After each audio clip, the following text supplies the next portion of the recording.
हे जे मुद्दामून जे चालू आहे, तुमचं अस्तित्व नष्ट करण्यासाठी हे सगळं सुरू आहे. आज ही मुंबई हातामध्ये गेली. मुंबई का पाहिजे हातात?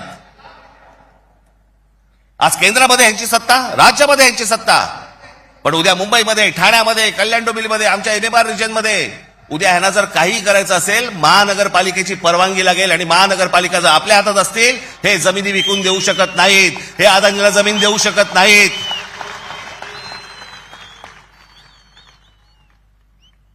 ही गोष्ट ते करूच शकत नाहीत. हा धोका काय होता ना बाबांनो, मी फक्त वेळ कमी आहे परंतु मी आपल्याला एक धोका, हा किती वर्षांपूर्वी आमच्या बाबासाहेब आंबेडकरांनी, आमच्या बाबासाहेबांनी मांडलेला तुम्हाला फक्त एक गोष्ट वाचून दाखवतो, जी मी 2008 ला वाचून दाखवली होती. बाबासाहेबांनी काय त्यावेळेला मांडलं होतं हे तुम्हाला आज कळेल. मी काय सांगतोय तुम्हाला ते.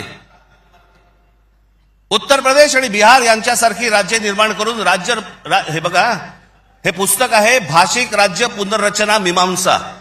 आपल्याला कुठे मिळालं तर आपण जरूर वाचा.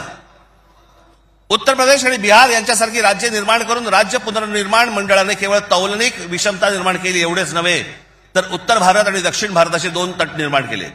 उत्तर भारतात हिंदी भाषेचं प्राबल्य आहे, उलट दक्षिण भारतात हिंदीशी संबंध नसलेल्या भाषा बोलल्या जातात.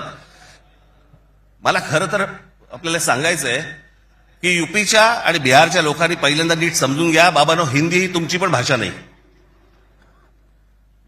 युपीच्या लोकांची भोजपुरी भाषा आहे, बिहारच्या लोकांची मैथिली भाषा आहे, अवधी भाषा आहे. हिंदी भाषा तुमची पण नाही आहे. माझा कुठच्या भाषेवर राग नाही, परंतु तुम्ही आमच्यावरती लादणार असाल तर लाथच मारू.